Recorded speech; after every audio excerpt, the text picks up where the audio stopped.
Presidente, muito obrigado, Sr. Deputado Ricardo Batista Leite. Devo reconhecer que a sua intervenção me deixa bastante motivado porque sintetizou aquilo que é a minha vontade de trazer hoje aqui em termos de explicação ao conjunto dos seus deputados e aos portugueses e tocou os pontos, todos eles muito importantes. Vamos começar então pelo princípio, Sr. Deputado.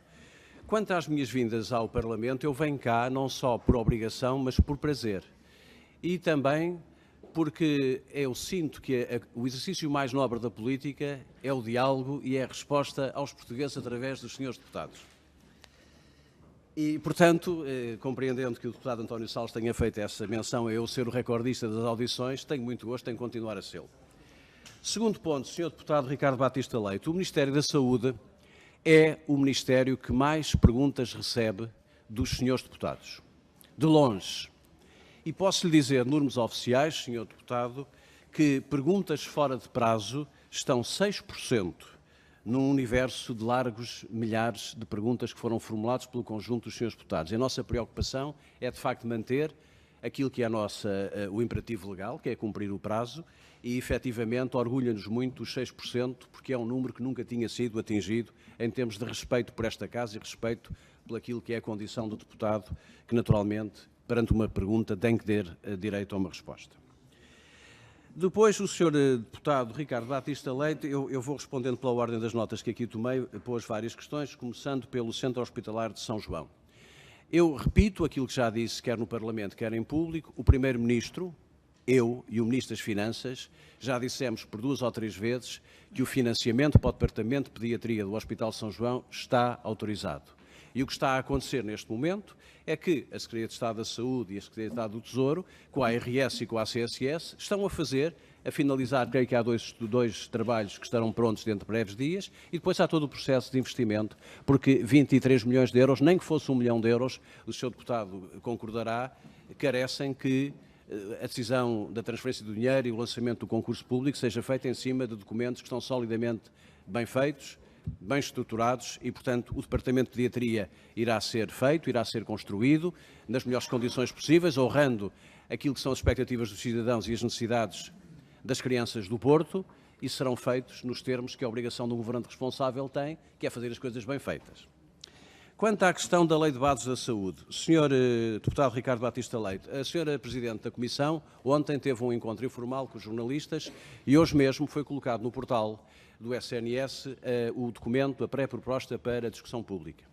Nós estamos bem conscientes de que o Bloco de Esquerda tem uma iniciativa legislativa agendada para sexta-feira.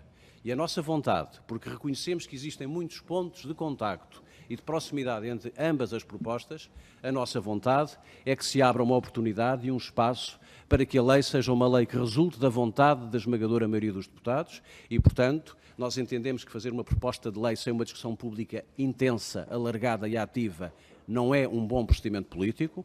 Estamos a fazê-lo agora até 19 de julho e eu receberei a pré-proposta das mãos da Presidente no início de setembro. Será, naturalmente, agendada para o Conselho de Ministros e será remetida à Assembleia da República, desejando nós que também o PSD e o CDS se possam associar construtivamente a este processo de construção de uma lei que é uma lei de geração. Quanto ao relatório da primavera, eu sabia que o Sr. Deputado me ia fazer essa pergunta. Se não fosse o Sr. Deputado, seria outra qualquer Sr. Deputado. Ó, Sr. Deputado, o senhor é um académico, é um homem competente que estuda as coisas. Então, não me leva a mal que eu lhe faça uma sugestão ou outra. Leia as 188 páginas. É muito importante ler. Sabe porquê? Porque, de facto, como sabe, a comunicação social, e isso é o seu trabalho, procura destacar aqueles aspectos que aparecem como menos positivos. É assim com este governo, como é com todos os governos. Agora, a leitura das 188 páginas, e também num exercício que não é tanto político, é mais académico, comparativamente aos relatórios da primavera do ano passado, de há 2 anos, de há 3 anos e de há 4 anos, ó, Sr. Deputado, eu até fiquei admirado porque o relatório acaba por ser, de certa maneira, em muitos aspectos, tão positivo para a ação do Governo, a começar pelo título, Sr. Deputado, o título da própria capa, Meio Caminho Andado.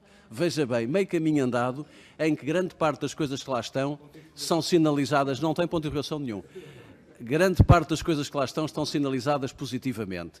E, portanto, o Sr. Deputado terá necessariamente a oportunidade de discutir com o Observatório, quando eles aí vierem, e terá a oportunidade de analisar aquilo que são os alertas e aquilo que são as recomendações. quanto à questão daqueles pontos que o Sr. Deputado sinalizou, vamos aos cuidados de saúde primários. Bom, se num capítulo de um relatório o enfoque for feito por alguém que apenas considera que a reforma dos cuidados de saúde primários se esgota na criação do SFs, nós temos uma análise que é enviesada. Porque a reforma de uma área ou de um setor não se esgota na criação de um determinado tipo de unidade orgânica. Por exemplo, o Sr. Deputado não valoriza, eu sei que não valoriza porque é da sua natureza, a criação de 113 novos centros de saúde. Não é importante, isto não é reforma dos cuidados de saúde primários. É uma liberalidade. Não, valorizar este investimento, que eu estou farto de repetir aqui várias vezes, o Sr. Deputado nunca o elogiou. Agora, Sr. Deputado, 113 novos centros de saúde é reforma dos cuidados de saúde primários. Reequipamento informático dos centros de saúde com 13 mil novos computadores, que não era feito há mais de 10 anos, é reforma. Colocação nos cuidados de saúde primários de 776 enfermeiros, que faz com que hoje a rede de cuidados de saúde primários tenha os quadros de enfermagem praticamente preenchidos, e enfermeiros que são muitos deles experientes, enfermeiros que vieram dos hospitais, são enfermeiros com treino e com formação específica e cuja consequência no desempenho dos centros de saúde vai ser visível a curtíssimo prazo, também poderá não ser reforma. Para nós é reforma, Sr. Deputado. Criação de respostas novas como a saúde oral e a medicina dentária. Criação de respostas novas e de reforço nos rastreios, na promoção da saúde e nas respostas, nomeadamente na psicologia e na nutrição. Não é respostas. Portanto, ora, a reforma dos cuidados de saúde primários é uma reforma com várias alíneas, de A a F. O Sr. Deputado apenas referiu uma delas. Ainda assim, o SF, Sr. Deputado, lê o programa do Governo, certeza que o lê e todos os dias deve verificar se ele está a ser cumprido. Portanto, temos aqui um objeto voador não identificado, mas não vale a pena para fazer oposição utilizar instrumentos que não são tradicionais. Mas, Sr. Deputado, repare uma coisa, o SFs, o que é que está no programa do Governo? Que o Governo se compromete, em outubro de 2019, a deixar no terreno sem o SFs. E em outubro de 2019 estarão no terreno sem o SFs.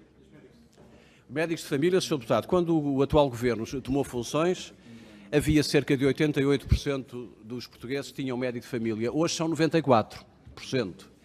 E, aliás, eu tenho aqui o relatório do acesso, que foi enviado para o Parlamento ontem, que os deputados estarão naturalmente a receber, desde que o Sr. Presidente um original, e é um documento que vale a pena ler. Aliás, para preparar a audição ao Observatório, eu acho que a comparação com o relatório com os dados oficiais, eu acho que vale a pena ler, porque é um bom confronto sobre aquilo que tem sido o desempenho do sistema de saúde e do SNS nos últimos 2 anos.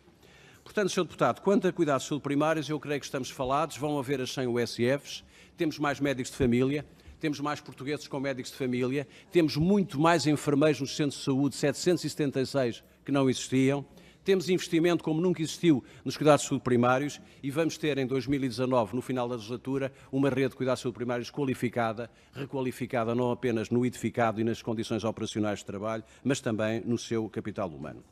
O Sr. Deputado depois vem-nos falar de aspectos como o medicamento, o acesso ao medicamento. O Sr. Deputado também está no relatório do acesso e, aliás, o Infarmed fez uma boa sessão na segunda-feira de manhã no CCB, onde publicitou esses documentos. Nos últimos 2 anos, 111 novos medicamentos inovadores, portanto, aprovados, a maioria dos quais na áreas vulneráveis e importantes, como são a oncologia e o VIH-Sida. Nunca tinha havido em Portugal uma série de aprovação de medicamentos inovadores desta dimensão. Isto é acesso a cuidados de saúde de qualidade. Vamos ao mercado dos genéricos. O mercado dos genéricos em DDDs, em unidades, está nos 48,5%. É o melhor número na série histórica. E em mercado concorrencial, Sr. Deputado, está nos 63%, 63,4%. Portanto, os objetivos e os compromissos estão a ser perseguidos e estão a ser naturalmente concretizados. Os medicamentos biosimilares, como o Sr. Deputado, que é médico, conhecerá bem, cuja importância na sustentabilidade da própria despesa com medicamentos hospitalares é relevante, estão a ganhar uma cota muito significativa em termos dos hospitais. E em relação, eu vejo que o tempo que está a passar, apenas 2 notas, em relação à questão das vacinas. Ó, Sr. Deputado, nunca tinha havido uma taxa de cobertura vacinal da gripe tão importante e tão elevada como a que aconteceu no último inverno. E quanto à mortalidade, Sr. Deputado, eu recomendo, como médico como especialista interessado em questões de saúde pública, para ter cuidado quando introduz na política juízes de avaliação sobre mortalidade. Sabe porquê? Porque o Sr. Deputado sabe como eu, porque nós trabalhamos e estudamos nos mesmos livros, que a mortalidade acrescida adicional tem que ver com a sazonalidade e com a ocorrência dos picos. No último inverno o pico ocorreu em dezembro, no Natal, este ano ocorreu em janeiro. Os números absolutos são os mesmos, há apenas um desvio, naturalmente, das concentrações máximas de mortalidade, que o Sr. Deputado conhece bem, que estão, aliás, na DGS e que estão no site da DGS. Finalmente, eu creio que não estou mesmo a ultrapassar o tempo, eu tenho uma resposta grande e substantiva para dar sobre as 35 horas, ou daria agora ao Sr. Deputado, ou daria numa próxima resposta. Se não houver inconveniente nenhuma das bancadas, permitimos que o Sr. Ministro dê agora. Faz favor, Sr. Ministro. Muito bem. Sr. Deputado Ricardo Batista Leite, vamos nos entender sobre as 35 horas. Eu ontem disse, numas declarações às televisões, que para o Governo as 35 horas não são nem um capricho, nem um favor, nem uma benesse aos profissionais de saúde. Nós não somos daqueles que choramos lágrimas de crocodilo sobre o esforço e a sobrecarga do trabalho para depois nos indignarmos e rasgarmos as vestes porque o Governo está a fazer uma coisa que não devia fazer, que é reduzir a carga de trabalho. As 35 horas em profissões como a enfermagem e como os assistentes operacionais nos hospitais são um reconhecimento do esforço e da natureza do trabalho. É um trabalho pesado.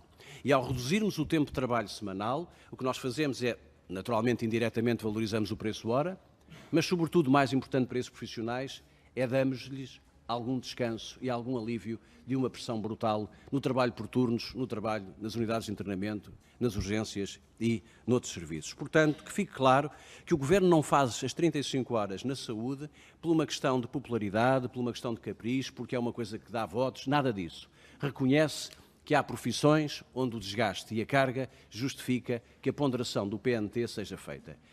Encerrada esta questão, vamos agora ao planeamento do trabalho para as 35 horas. Há 2 anos atrás, aliás, valia a pena até rever essas gravações, nós andámos desde fevereiro, março, a Sra. Deputada Ângela Guerra era, aliás, uma das líderes desse processo, digamos, da premonição da desgraça, de que as 35 horas para os enfermeiros que entraram em 1 de julho de 2016 ia ser o fim. Não foi o fim, o sistema a sacrifício dos profissionais e por competências dos profissionais a foi acomodando, nós fizemos os recrutamentos adicionais possíveis, o sistema ajustou e já lá vão 2 anos sobre a primeira vaga de PNT, 35 horas para os enfermeiros, na altura foram 21, 22 mil enfermeiros. Agora, são menos profissionais, mas há um dado novo, é que não são apenas enfermeiros, são também técnicos superiores de diagnóstica e terapêutica e são assistentes operacionais e administrativos. E, portanto, há naturalmente a necessidade de fazer o que nós fizemos há 2 anos, que é rigorosamente igual. E neste momento está fechado o plano entre a Secretaria de Estado da Saúde e do Tesouro, a ACSS, a Sr. Secretário de Estado está a trabalhar com os hospitais para que a 1 de julho todos os hospitais tenham o seu processo de autorização de contratações a funcionar, a correr, e nós iremos passar pelos meses de julho e agosto com uma contratação muitíssimo significativa de recursos nas diferentes profissões, com liberdade das instituições de selecionarem quais são os recursos que querem contratar. Não vai ser o Governo que vai dizer se é um enfermeiro ou se é um técnico superior ou se é um assistente. Terão, de facto, uma primeira fase, um volume de recursos que estão autorizados a contratar e em setembro, outubro, terão uma segunda fase para completar as necessidades que, entretanto, forem sinalizadas. Com responsabilidade, Sr. Deputado Ricardo Batista Leite, sem nenhum exercício de leviandade, porque se há coisa que nós não fazemos e não encaramos, é o exercício de responsabilidades políticas numa área tão sensível como a saúde, como se fosse uma coisa ligeira. Não é. Portanto, esse trabalho está a ser feito. O Sr. Deputado perguntou-me qual é a garantia que eu dou aos portugueses de que as coisas estão a ser feitas. É a garantia total, aqui em meu nome pessoal e em nome do Governo, que está a ser trabalhado. Há muitos meses está a ser feito este trabalho e está neste momento em condições de ser executado. Peço desculpa, Sr. Presidente, porque dupliquei o tempo. Mas...